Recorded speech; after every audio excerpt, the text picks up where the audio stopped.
Bienvenidas, bienvenidos a un nuevo capítulo de Sol Mayor, el podcast que hacemos desde el Centro de Estudios Interculturales Indígenas, CIIR.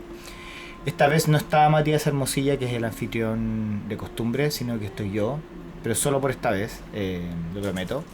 Y estoy muy contento, muy honrado de poder estar conversando con Anaí Rayén Mariluán, cantora mapuche de Puelmapu, Argentina, que nos visita por primera vez acá en Santiago para participar en un concierto que vamos a celebrar el domingo 7 de julio en la sala Plectrum. Anaí, muy bienvenida.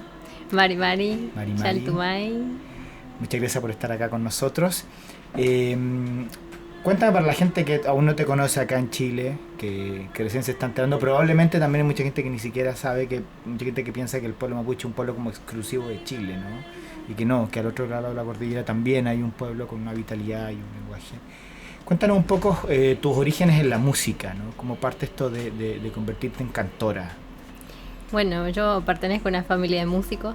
Mi papá fue músico de orquesta cuando no existía el tocadiscos.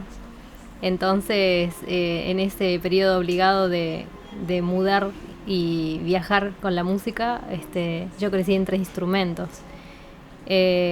Y a su vez mi papá me enseñó a cantar de muy pequeña, así que ni yo puedo decir cuál fue el origen, ¿no? Creo que seguir la tradición de él, de mi madre, de mis abuelas que cantuqueaban. Entonces, en ese prisma entre la música para bailar y las músicas ceremoniales, también las tradiciones folclóricas de las cantoras campesinas, todo ese mix entró para mí y me formó. Yo crecí en un barrio popular con mucha inmigración chilena, entonces también las cuecas campesinas forman parte de mi oído de infancia. Tú creciste en Neuquén, ¿no? Claro, yo nací en Neuquén capital. Entonces estabas en una zona urbana. No tanto, porque vivíamos en una zona de chacras, entonces vivimos cosechando todo lo que había, y después, como te decía, ese barrio estaba hecho entre mapuches y chilenos, había muchísimas huertas, entonces estaba lejos de la ciudad, ¿no? Yo siempre digo que Neuquén no es el Neuquén que conocemos hoy, ¿no? Que es un hijo forzoso del petróleo. Por aquellos tiempos más bien era un territorio que recibía gente o refugiados políticos y muchísimos obreros, ¿no? ¿Y cómo se va dando esto de que empiezas a desarrollar una obra musical que de alguna manera pretenda atestiguar la ancestría mapuche que hay específicamente en ti? Pienso a veces que eso se nota, ¿no? Más allá de todas las músicas que hagas, se nota, se transparenta, pero yo decidí cantar en lengua directamente a partir de quedar embarazada, ¿no? Pienso que yo los cantos que hago son todos cantos de cuna, así cobren alguna otra forma. El secreto está en legar a mi hijo una lengua afectiva y a su vez ligada con la voz cantada de la mamá, que es lo que no olvidamos nunca.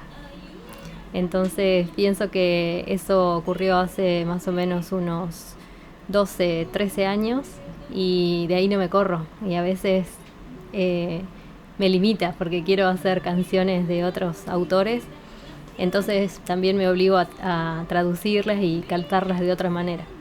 También hay canciones que me emocionan mucho y creo que a todos nos pasa que nos agarra una cosa en la garganta con ganas de llorar. Y entonces el Mapuzungún también me ha servido para poder enfrentar esas canciones sin emocionarme, ¿no? En el caso tuyo, la lengua era algo que tú ya habías recibido desde tu familia, o sea, algo que tú tuviste que descubrir, tuviste que desarrollar, aprender. No, ya estaba, mi madre, era una herencia, sí, eran hablantes. Como muchísimas familias mapuche, el territorio de mar a mar, ¿no? Lleva como olas a que se destapen esos lenguajes. Mi mamá creció hablando mapuzungún hasta sus 9 años, que aprendió castellano. Entonces el dejo tanto de ella como de tíos para mí fue importante en la infancia, y se habla un mapuñol que ahora se radicaliza, ¿no? En un mapuzungún neto. Y no solamente mi compromiso es con esa lengua, sino que también escribo poesías en esa lengua, ¿no? Y allá, por ejemplo, ocurrió algo similar a Chile, que hay muchas familias que perdieron la lengua porque decidieron de alguna forma dejar de hablarla por miedo a la discriminación, por miedo al racismo, por necesidad de sobrevivencia, de tratar de insertarse en lo que le proponía la República, ¿no? Allá ocurrió algo similar también, la gente perdió la lengua por eso, por la amenaza de este Estado blanco, este Estado Winca. Bueno, siempre hay que pensar en toda dirección, ¿no? Un poco el silencio, como vos decís, pudo haber sido estratégico, pero mayormente es una consecuencia del genocidio y se profundiza con los procesos de pacificación de la Araucanía y conquista al desierto, ¿no? Creo que hay una política hasta en la actualidad que insiste en borrar esa lengua. Mapuzungún no es oficial en Argentina, hay algunas escuelas que son declaradas de modo intercultural, pero no garantizan un seguimiento de que esos saberes se profundicen o se arraigan. Yo creo que está todo dispuesto para seguir silenciando una lengua que tiene mucho para defender, ¿no? Y en tanto los proyectos en contra de la vida sigan avanzando, es fundamental tener al Mapuzungún detenido. Entonces lo que yo observo es que la lengua está vitalizándose a fuerza de proyectos autonómicos, y en esos proyectos autonómicos la presencia de las mujeres es fundamental, ¿no? Porque la mayoría están encabezados por mamás que no quieren discontinuar la lengua.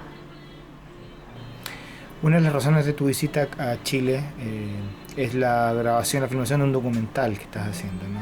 En que estás trabajando con mujeres indígenas del continente en general. Cuéntame un poco sobre ese proyecto. Bueno, es el proyecto que me tiene de visita en Santiago, a propósito también de incorporar un concierto de Guañol Panto. Estoy tratando de regrabar a mujeres que tienen un camino con el canto, en donde se denuncian o se defienden los territorios que se habitan. Entonces voy en distintos países encontrando referencias indígenas o afroamericanos e indígenas también, que nos den cuenta de estos procesos que tanto mal hacen al buen vivir, ¿no?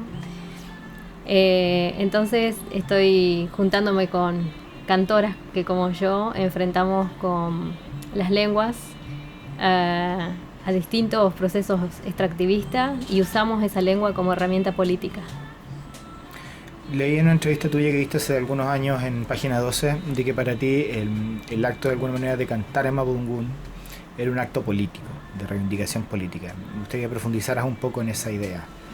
Bueno, volviendo al nudo del conflicto que no deja de tener solución, yo creo que estamos siempre en pos de la recuperación territorial, pero también de otros territorios, ¿no? Que pueden ser el filosófico y también el del canto. Entonces, en materia del territorio del canto, yo creo que es fundamental volver al código primero, que es saludarse con un mari mari, y desprender de ahí toda la abstracción profundísima que tiene esta lengua, ¿no? A veces pensamos que entrar en ese mundo nos llena de convicciones, nos llena de fuerza, de poesía, pero también se alerta sobre la pérdida de un mundo que deja de ser, ¿no? Dicen los abuelos que a partir del Huincamalón el mundo desapareció. Entonces hoy los mapuche y los artistas mapuche estamos tratando de dar emergencia a ese mundo que se perdió, ¿no?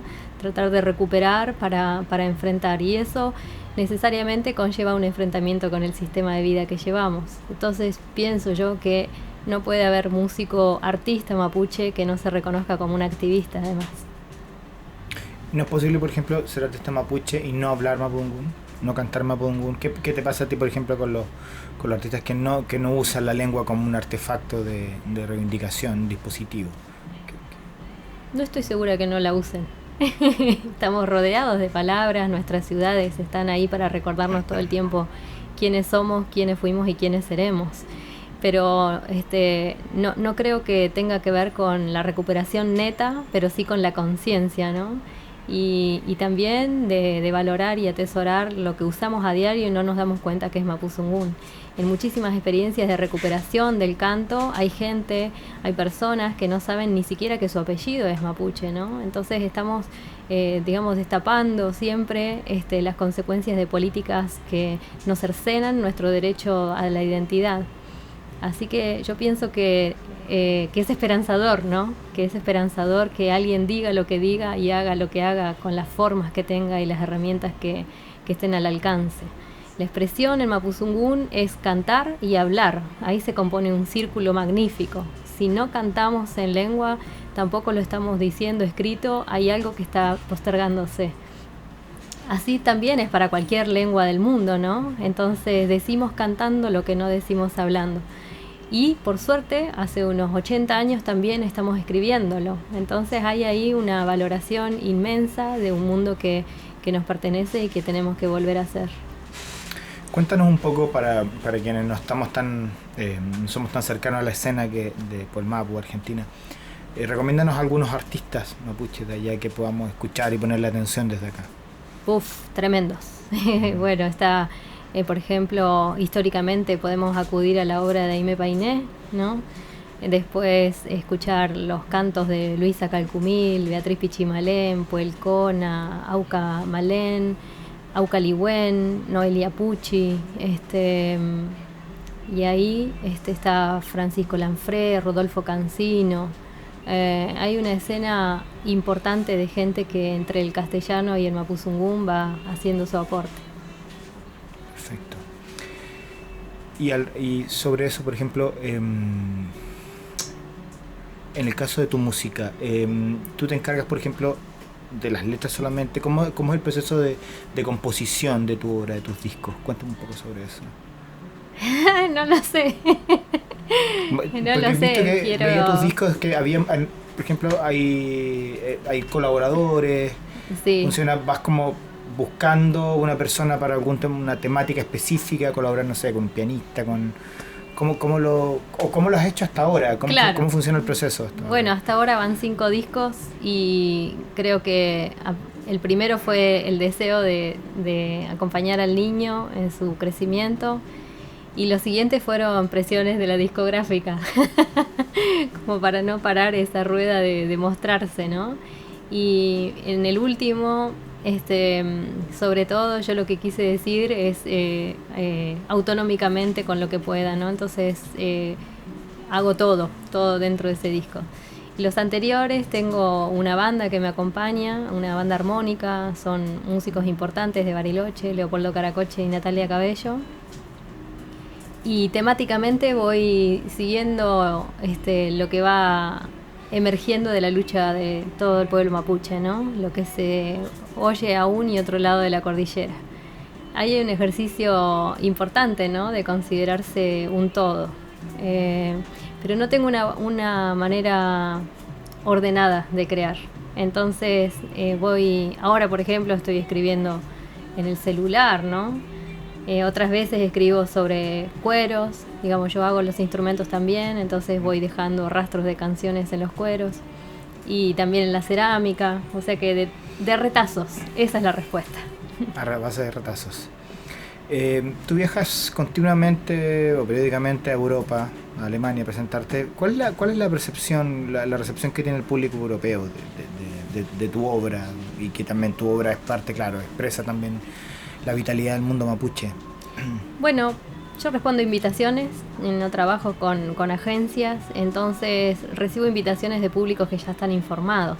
Entonces la respuesta siempre es muy, muy hermosa y digamos ayuda a que uno crezca, ¿no? No estamos dando vueltas por el mundo de forma didáctica, sino enriqueciendo ese mensaje. Así que eso puedo decir de Alemania, de Holanda, de España. Este año me tocó ir a Toronto también, Estados Unidos. Y después, a propósito del documental, fui encontrando conciertos en distintos puntos de Perú, Costa Rica, Colombia, para poder poner adentro del documental, ¿no? Entonces es un gran tejido de de presentaciones que en realidad tienen una sola motivación, que es seguir creando. Y me interesa mucho crear de manera colectiva. El año pasado también me tocó curar y dirigir el concierto de mujeres indígenas en el Centro Cultural Kirchner, y este año yo quería repetirlo con mujeres latinoamericanas, pero ante ese impedimento logramos salir nosotras y recorrer América. Ya vamos cerrando. Te quería preguntar, ¿cómo observas, por ejemplo, claro, la situación política que le ocurre en Argentina, una situación que coloca en un nivel de presión muy importante también sobre el trabajo que realizan ustedes, de reivindicación, de discusión? ¿Cómo sientes que los procesos políticos por los cuales pasa Latinoamérica actualmente y también el mundo dificultan aún más este trabajo, esta tarea que se ve un poco titánica, ¿no? de defender la tierra, de defender el ecosistema? Sí y no también, porque estamos muchísimo mejor que lo que pudieron pasar nuestros bisabuelos, ¿no? De Argentina, digamos, el Estado se encargó de retirar a las comunidades. Esto es valioso decirlo porque muchas veces pensamos en Europa, ¿no? Pero las consecuencias del aprisionamiento del pueblo mapuche la tuvieron a cargo dos estados, que son Argentina y Chile. La presión que han hecho históricamente lamienes tiene como consecuencia que nosotros podemos hoy estar diciendo algo más. Entonces hay que ser agradecidos de las generaciones que nos antecedieron para manifestar el reclamo a derechos, y los estados siempre son un escollo entonces, pero yo pienso que estos estados que son un poco más girados a la derecha, en definitiva despiertan más todavía la bravía, ¿no?, del pueblo al que pertenecemos. Entonces, si bien tenemos un problema económico que después trae pobreza cultural, estoy segura que van a haber emergencia de procesos artísticos muy valiosos.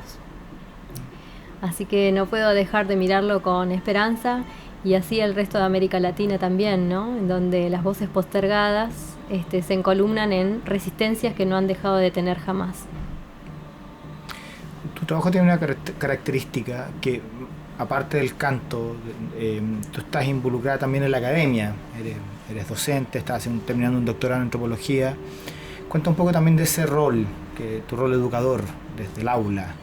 Bueno, en el aula se tejen cosas valiosas para seguir acompañada, ¿no?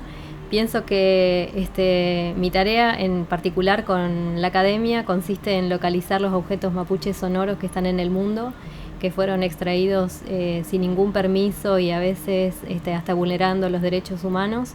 Yo pienso que los cultrunes distribuidos en el mundo son una decisión de la persona a la que se lo arrebataron, con vida o sin vida. Entonces pienso que hay que recomponer un desmembramiento, ¿no?, que existe.